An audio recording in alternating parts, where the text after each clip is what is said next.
Ryo Mihara no despertó en su cama ni en este mundo. Abrió los ojos en medio de una luz blanca, silenciosa, sin cielo ni suelo, como si flotara en el vacío. Una voz desconocida lo llamó suavemente. Frente a él apareció una figura radiante que se presentó como un ángel. Con una sonrisa serena le explicó que Ryo había perdido la vida en un accidente, pero tenía una segunda oportunidad, reencarnar en un nuevo mundo, con la posibilidad de vivir como él quisiera. Sin pensarlo mucho, Ryo expresó su deseo de llevar una vida tranquila y pacífica. El ángel asintió con comprensión y le contó que sería enviado a un mundo donde la magia era real, un lugar llamado Fi. En ese mundo, una de cada 5 personas puede usar magia, y el elemento natural de Ryo resultó ser el agua. Para cumplir su deseo de paz, sería instalado en el Bosque Rondo, un lugar apartado y silencioso. Allí le habían preparado una acogedora casa y provisiones para 2 meses. Además, una barrera mágica protegía su hogar de cualquier criatura peligrosa. Ryo empezó su nueva vida con entusiasmo, aunque la magia resultó ser más difícil de dominar de lo que imaginaba.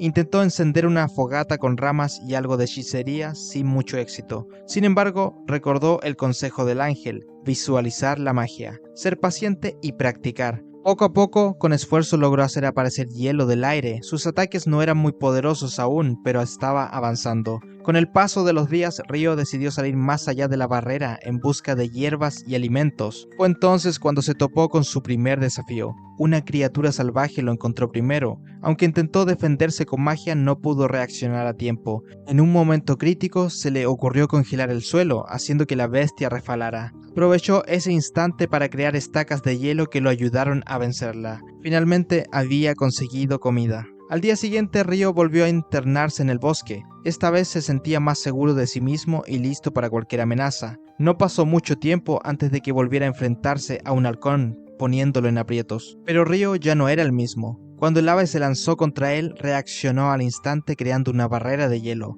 El halcón chocó de lleno y cayó al suelo herido. Sin embargo, no volvió a atacar. Se levantó, lo miró fijamente unos segundos y luego se alejó volando sin más. De regreso a casa, Ryo se dio cuenta de que se había desviado del camino. Mientras buscaba la ruta, notó una luz a lo lejos. Al acercarse encontró una figura imponente en medio de un lago, un Dullahan. Los días pasaron y Ryo se aventuró cada vez más lejos, recorriendo bosques, lagos e incluso la costa del mar. En cada encuentro con criaturas mágicas mejoraba sus habilidades. Por las noches regresaba al lago para enfrentarse al Dullahan, quien parecía ser más un maestro que un enemigo. Al finalizar uno de esos combates, la enigmática figura le entregó una espada hecha completamente de hielo. Tiempo después, Ryo volvió a encontrarse con el mismo halcón que había enfrentado semanas atrás, pero ahora era distinto, más oscuro, más grande, había evolucionado. En esta ocasión, el halcón podía anular sus hechizos y contraatacar con rayos. Ryo se defendió con dificultad, hasta que sacó la espada del Dullahan. Cuando el halcón intentó golpearlo con sus garras, Ryo desenvainó la espada y bloqueó el ataque. El combate continuó hasta que, en un salto final, Ryo logró clavar la espada en el cuerpo de la criatura. Había vencido. Se acercó al halcón, agradecido le mostró respeto, pues gracias a esa batalla había crecido y se había hecho más fuerte. De regreso a casa, algo imponente apareció en el cielo, un dragón. Los libros decían que frente a un dragón lo más sensato era correr, pero este era diferente. Se comunicó con Ryo telepáticamente y se presentó como Lewin. Le preguntó si él había sido quien derrotó al halcón, y Ryo, aún nervioso, admitió que sí. El dragón lo felicitó por la hazaña y le preguntó por la espada que portaba. Al verla, Lewin le reveló que esa pertenecía al rey de las hadas, y que si se la había entregado era porque le agradaba. Conversaron largo rato hasta que otro dragón llamó a Lewin, quien se despidió y partió volando. Mientras todo esto ocurría, el ángel que había guiado a Ryo desde el inicio revisaba su información en el gran registro. Entonces notó algo que lo dejó pensativo. Hace más de 10.000 años que no veía una habilidad oculta como la de Ryo, Juventud Eterna.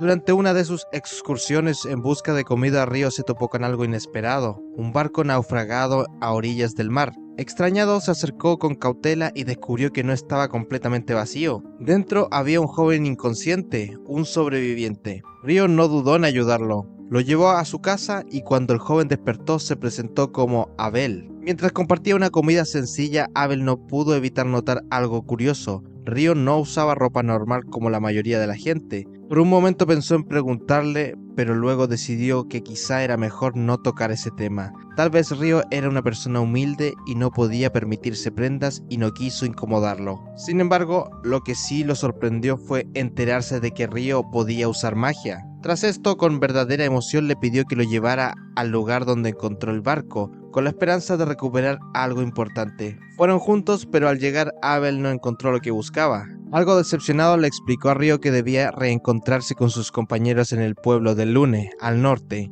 El viaje sería largo, a través de montañas y zonas peligrosas. Por eso le propuso a Ryo que lo acompañara como guía. Ryo dudó un momento, pero luego aceptó, aunque antes sentía que debía despedirse de alguien importante, el rey de las hadas, aquel misterioso Dullahan que lo había entrenado. Volvió al lago una última vez y lo enfrentó en un combate simbólico. Al terminar, el Dullahan le entregó un traje de mago, como muestra de respeto y confianza. Ryo, agradecido, se inclinó con reverencia, sabía que dejaba atrás algo valioso. A la mañana siguiente ambos emprendieron el viaje. A medida que avanzaban, Ryo quedó impresionado por las habilidades de Abel como espadachín. Sus movimientos eran precisos, fuertes y elegantes, pero Abel también se asombró al ver que Ryo podía usar más de un conjuro a la vez, algo poco común. Mientras seguían su ruta fueron emboscados por un grupo de golems. Abel intentó enfrentarlos, pero sus ataques no hacían daño. Entonces Ryo, un paso al frente, concentrando su poder, creó un enorme cubo de hielo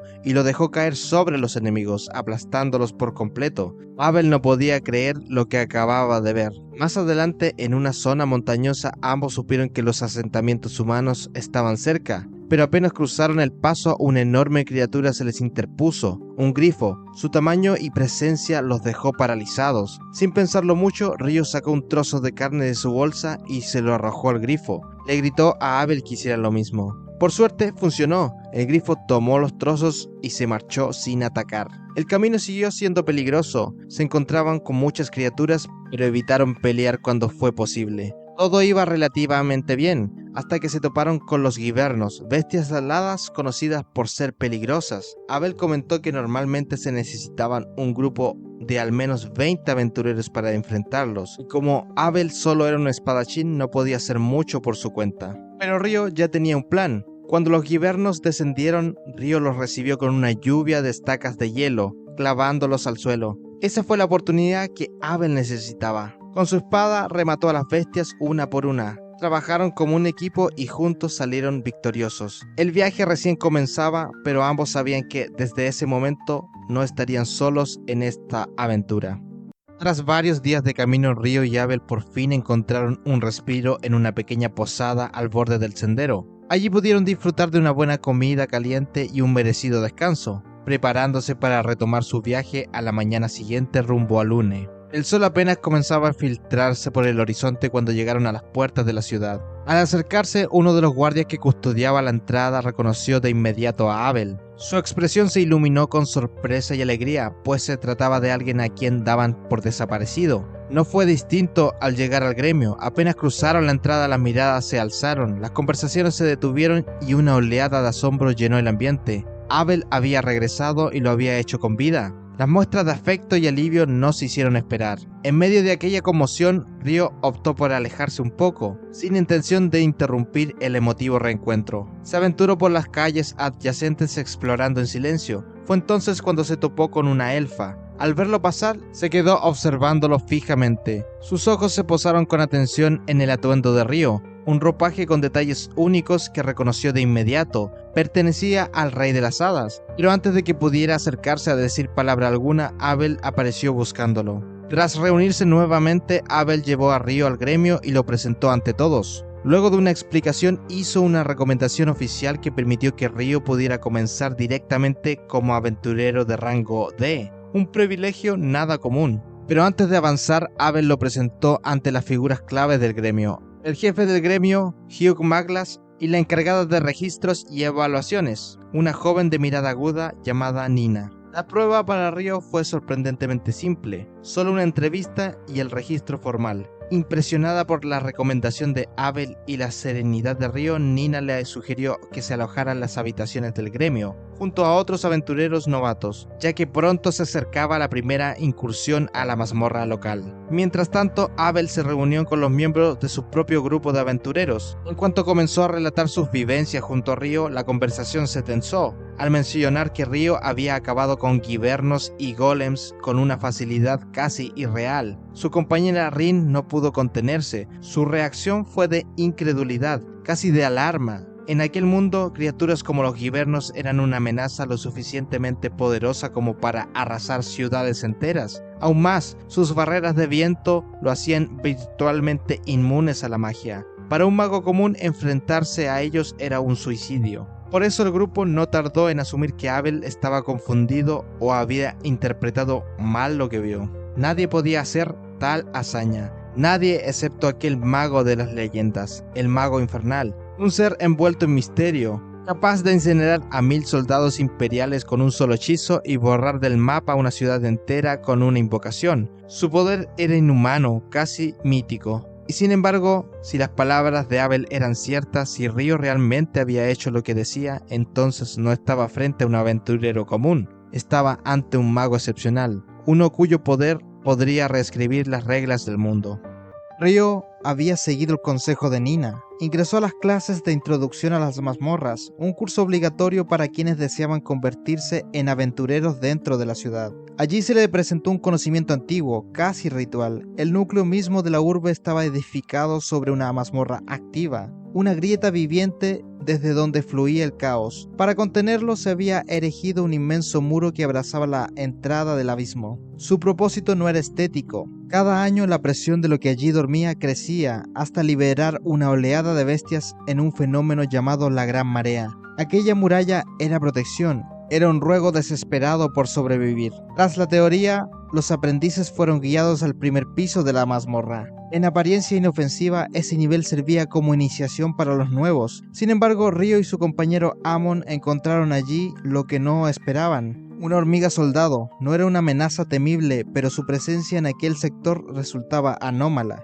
Amon, con nervios a flor de piel, se enfrentaba a su primer combate. Río contuvo la amenaza congelando a la criatura con una lanza de hielo y dejó que Amon finalizara el trabajo. Un paso inevitable en el camino del aventurero. De regreso al grupo, celebró en una taberna con entusiasmo. Amon, animado por la victoria, expresó su deseo de regresar a la mazmorra. Río aceptó acompañarlo, decidido a explorar los niveles más profundos. De pronto la taberna entera se sumió en un breve silencio. Abel, líder del equipo de aventureros Espada Carmesí, se acercó hacia Río para saludarlo. Su aparición causó desconcierto. Lo acompañaba Rin y Rilla. La primera observó a Río con una mezcla de duda. Rilla la contuvo con un gesto sereno. La escena terminó con la partida del grupo, pero la atmósfera había cambiado. Al siguiente día, Río y Amon descendieron nuevamente. Enfrentaron criaturas del segundo piso con mayor soltura. El hielo de Río y la espada de Amon se sincronizaban con precisión. El estilo de combate de Amon comenzó a llamar la atención de Río.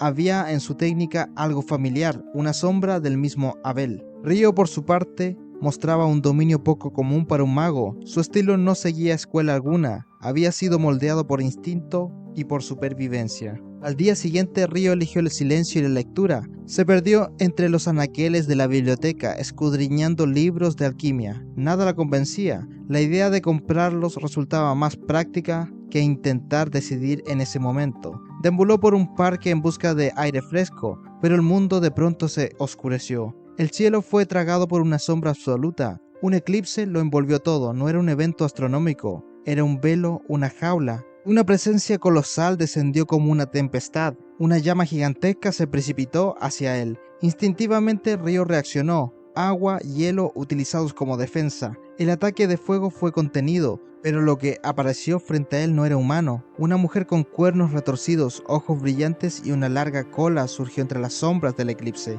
Un demonio. Su aura era tan abrumadora como aquel grifo que una vez se enfrentaron, pero el espacio en el que estaban no obedecía a las reglas normales. No había escapatoria. La demonio alzó su poder. Una bola de fuego incandescente se formó en el aire. Río respondió con una muralla tras otra de hielo. La presión mágica se elevaba como una ola brutal. Luego la mujer lanzó un proyectil de aire comprimido que destrozó sus defensas. El impacto lo alcanzó en el hombro, pero el traje que le había sido otorgado por el rey de las hadas absorbió el golpe. Ese detalle no pasó desapercibido. La demonio reconoció la prenda, ya no lo consideraba un oponente ordinario. Entonces desenvainó su espada. El combate cuerpo a cuerpo fue fulminante. Estacas de hielo surcaron el aire, la demonio los esquivaba utilizando magia de viento, desplazándose como una ráfaga viva. Cada vez que intentaba canalizar fuego, Ryo la interrumpía con ataques precisos, frenando su conjuro antes de que pudiera completarlo. La demonio respondió con muros de tierra.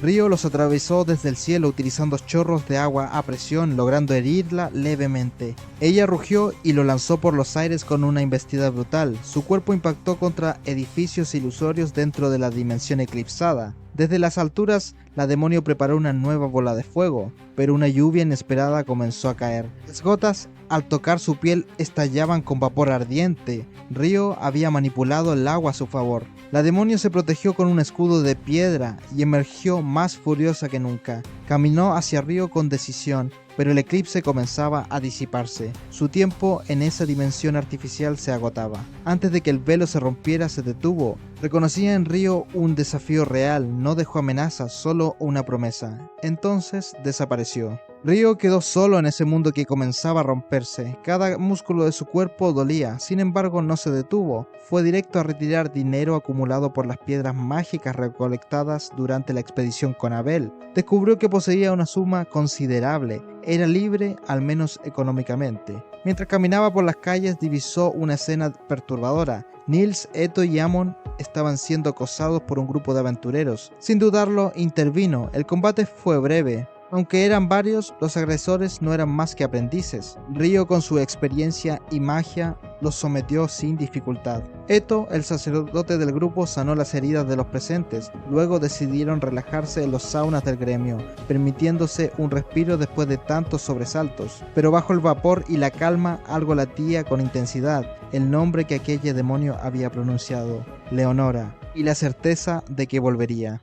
En el quinto piso de la mazmorra de la ciudad Lune, Amon, Eto y Nails lograron derrotar a un grupo de goblins arqueros que se encontraban en un sector donde no deberían estar. Preocupados por el hallazgo, decidieron regresar a informar al gremio. Una vez allí, entregaron a Nina las piedras mágicas extraídas de los cuerpos de los goblins. Su composición y energía confirmaban que aquellos enemigos efectivamente provenían de los niveles más profundos. Nina, inquieta por el informe, se dirigió de inmediato al líder del gremio. Al examinar las piedras comprendió la gravedad de la situación y tomó una decisión rápida: convocar a dos grupos de aventureros clase B, más fuertes de la ciudad, Espada Carmesí y la Brigada Blanca. Cuando Abel, líder de Espada Carmesí, fue notificado que su grupo debía acudir al gremio junto con Brigada Blanca, no recibió la noticia con agrado. La razón era clara: no simpatizaba con Phelps, el líder del otro grupo.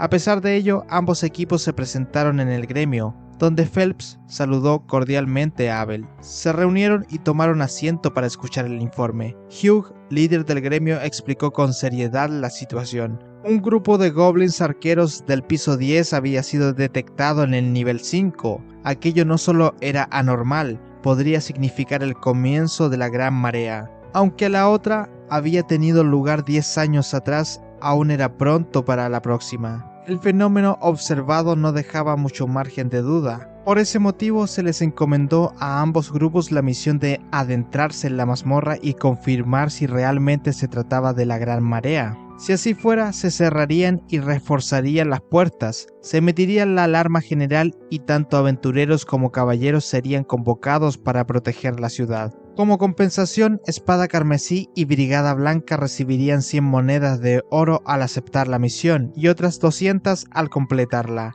La expedición debía iniciar a primera hora del día siguiente. En paralelo, Ryo se levantó temprano. Mientras sus amigos partían a la mazmorra, él se dirigía una vez más a la biblioteca. Aún no encontraba lo que buscaba. Eto le recomendó dirigirse a la zona norte, donde se ubicaban libros permitidos para aventureros de rango D como él. Sin embargo, Ryo sabía que también había libros prohibidos, más tentadores, reservados para aventureros de rango B o superior. Aunque su verdadera intención era investigar sobre los Akuma, prefirió decir que estaba interesado en libros de alquimia. Al llegar a la biblioteca volvió a asombrarse por lo amplia y acogedora que era. A lo lejos vio una figura conocida, una hermosa elfa leyendo un libro. Era la misma que había encontrado cuando llegó por primera vez a la ciudad. Ella también lo reconoció y se presentó como Sera. A pesar de su belleza, Ryo respondió con naturalidad. Cuando Sera le preguntó qué buscaba, él respondió que buscaba libros de alquimia,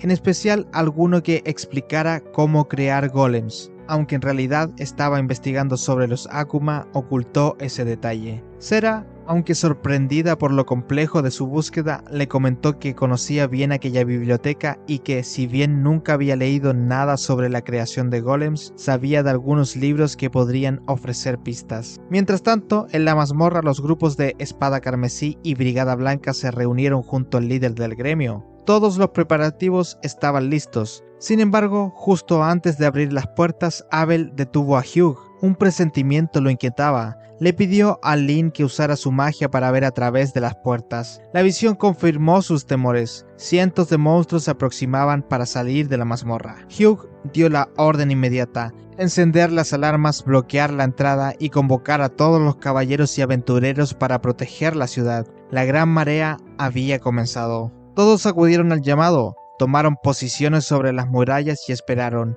Al poco tiempo, la puerta de la mazmorra fue arrancada violentamente. Una inmensa horda de goblins emergió del abismo. Cientos de ellos cargaban arcos. Los magos lanzaron sus hechizos a distancia para interceptar sus ataques. El objetivo era claro: impedir que traspasaran la muralla que separaba la mazmorra de la ciudad.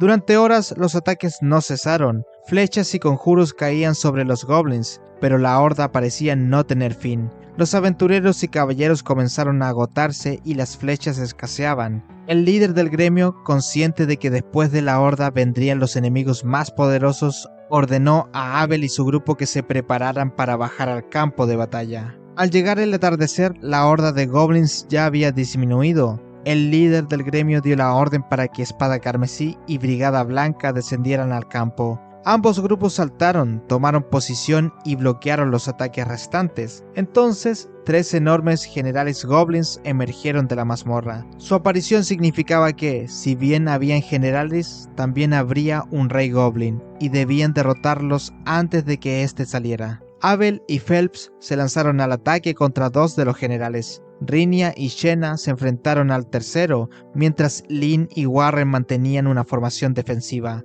Rápidamente lograron acabar con 2 de los generales, pero antes de derrotar al tercero, un ataque brutal emergió de la mazmorra. Abel y Phelps lograron esquivarlo, pero el último goblin recibió todo el impacto, siendo partido por la mitad. De las profundidades apareció la criatura responsable del ataque, un imponente rey goblin. Abel y Phelps lo enfrentaron de inmediato, pero sus armas no lograban penetrar la gruesa armadura del monstruo. El resto del grupo solo podía observar. Solo ellos 2 poseían armas mágicas capaces de dañarlo. La pelea fue intensa. A pesar de los constantes ataques, el rey goblin no caía. Cuando se preparaba para lanzar un poderoso ataque, Abel se interpuso y usó una técnica especial que logró atravesar la armadura, hiriendo al enemigo en el pecho. Sin embargo, eso no fue suficiente. El monstruo seguía en pie. Entonces, Abel dio la señal. Desde la retaguardia, Lynn, protegida por Warren, había estado conjurando un hechizo de gran poder que requería tiempo. Finalmente logró completarlo. El conjuro golpeó con fuerza al rey goblin, derribándolo y acabando con su vida. La batalla había terminado. La ciudad de Lune había sido protegida. La taberna se había convertido en un hervidero de voces, risas y canciones. Tras el fin de la gran marea de monstruos, los aventureros festejaban como si el mundo hubiera sido salvado, alzando jarras rebosantes y chocándolas. En medio de aquel desorden alegre apareció Ryo, que apenas comprendía el motivo de tanta algarabía. La sorpresa en su rostro lo delataba. Había llegado tarde al triunfo y lo encontraba ya transformado en una fiesta. Mientras tanto, lejos de la música y la bebida, Hugh, el jefe del gremio, se encontraba sepultado en montañas de papeles. La victoria significaba para él más trabajo que celebración. Entre informes a los nobles, presupuestos de emergencia, pagos pendientes, restauración de infraestructuras y futuros planes de aprovisionamiento, apenas le quedaba espacio para respirar. Además, la mazmorra quedaría cerrada durante un mes y los investigadores de la capital vendrían a indagar en lo ocurrido. Para Hugh, el festejo era solo un ruido de fondo mientras intentaba mantener en pie la maquinaria del gremio. En la taberna, Ryo se enteraba al fin de lo sucedido. La gran marea había concluido y aquella era la causa del júbilo. Los relatos volaban de mesa en mesa. Se hablaba de la hazaña de Abel contra el Rey Goblin, de cómo Lin había lanzado un poderoso conjuro de viento conocido como Bullet Rain, y de la increíble destreza de Abel al esquivarlo con una técnica llamada Sombra Perfecta, capaz de evadir cualquier ataque a distancia. Todos celebraban su liderazgo mientras Abel, con la serenidad que lo caracteriza, reconocía el esfuerzo de su grupo. Ryo escuchaba curioso, especialmente intrigado por aquella técnica cuyo nombre le sonaba tan gracioso. El grupo de Abel no tardó en llegar para buscarlo. Lin, la más directa, quiso saber más sobre Ryo. Había escuchado rumores de que era capaz de invocar murallas de hielo suspendidas en el aire, y cuando el propio Ryo confirmó que era cierto, la sorpresa de la maga fue inmediata. A diferencia de la mayoría de los magos, él hablaba de los conjuros como algo personal,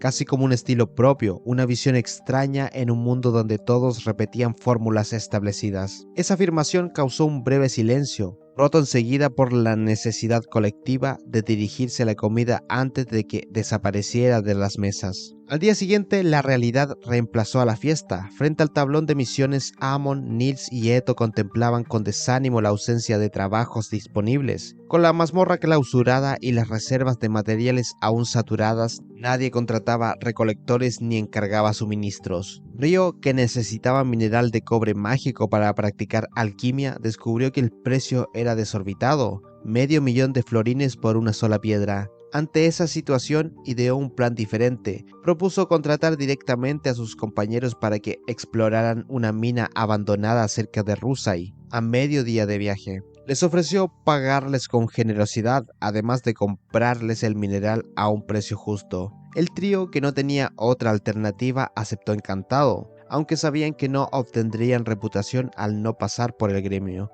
Para ellos, la oportunidad era demasiado buena para dejarla pasar. Más tarde, cuando Ryo caminaba por el gremio, escuchó un alboroto. Desde la ventana del edificio observó como un grupo de caballeros del reino acosaba a una joven llamada Sasha. Su compañero Dan intentaba defenderla con desesperación, pero la arrogancia de los soldados se imponía con amenazas y espadas desenvainadas. En el momento crítico, justo cuando uno de ellos se disponía a atacarlo, algo extraño ocurrió. El caballero tropezó de manera inexplicable, cayendo de bruces contra el suelo. Intentó reincorporarse, pero volvió a desplomarse como si una fuerza invisible se interpusiera en su camino. El desconcierto de los soldados creció hasta que apareció Phelps, quien los enfrentó. No era un simple aventurero, se presentó como Phelps Heinlein, hijo del legendario Alexis Heinlein, antiguo comandante de los caballeros. Su nombre bastó para que los guardias retrocedieran, avergonzados por su propia conducta. Dan y Sasha agradecieron con respeto la intervención, aunque Phelps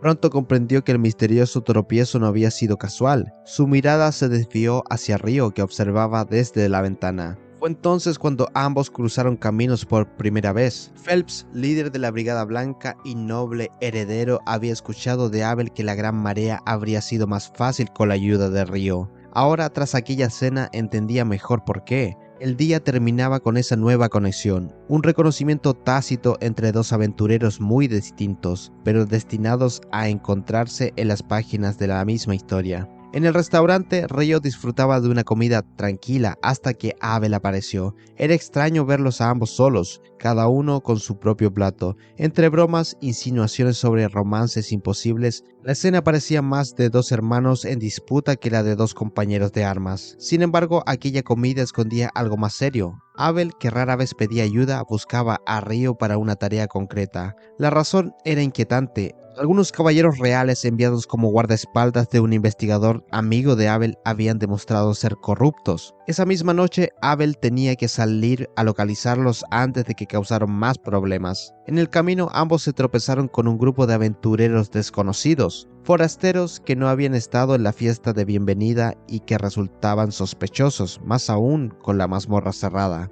Ryo advirtió la irregularidad, y Abel confirmó que solían llegar aventureros de otras ciudades, pero no en un momento como ese. No tardaron en descubrir que eran hostiles. Una emboscada cayó sobre ellos. Los atacantes, confiados, no esperaban la reacción fulminante de Ryo. Con apenas un gesto, una lluvia de esferas de hielo impactó contra todos, derribándolos en cuestión de segundos. Abel observó asombrado de la fuerza de su compañero. Identificó a los derrotados como aventureros de nivel C procedentes de Yekler, la capital de Andaliu. Un hecho tan extraño como alarmante. Decidieron dejar el asunto en manos de la guardia, aunque Ryo no pudo evitar burlarse del inusual sentido de justicia de Abel. Mientras tanto, en otro punto de la ciudad, Phelps paseaba con tranquilidad, hasta que los mismos caballeros que habían acosado a Sacha lo siguieron con ansias de venganza. No llegaron lejos. Chena, su fiel compañera, los interceptó y con un conjuro de fuego devastador redujo a cenizas cualquier amenaza.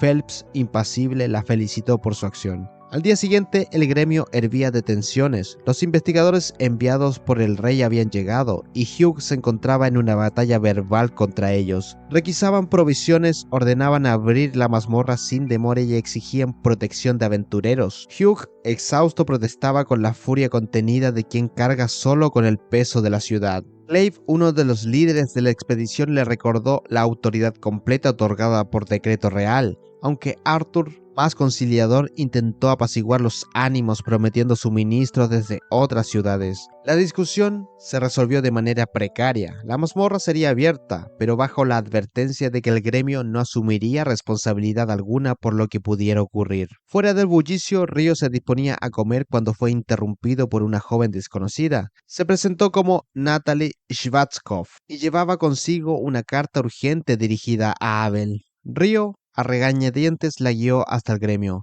Allí entregó la misiva proveniente del profesor Hilarion de la capital, que solicitaba la cooperación del grupo en apoyo a los magos de la corte en la investigación de la mazmorra. Aquello preocupó a Abel. La clausura no era un capricho, sino una medida establecida desde que, décadas atrás, un grupo de aventureros de nivel A había entrado y jamás regresó. Ni siquiera aquel equipo liderado por un hombre cercano al nivel S había podido salir con vida. Lo que se ocultaba en los niveles profundos de la mazmorra seguía siendo un misterio insondable. Natalie despertó interés en el grupo cuando se supo que pertenecía a una prestigiosa familia de magos de agua. Sin embargo, confesó no haber oído jamás de un hechizo capaz de levantar muros de hielo en el aire, algo que Ryo hacía con naturalidad. El asombro de Lin fue inmediato. Abel, por su parte, fue tajante. Ninguno debía enfrentarse a Ryo bajo ninguna circunstancia, pues estaba convencido de que incluso unidos no tendrían posibilidades. Si alguna vez llegaban a verlo como enemigo, lo más sensato sería rendirse.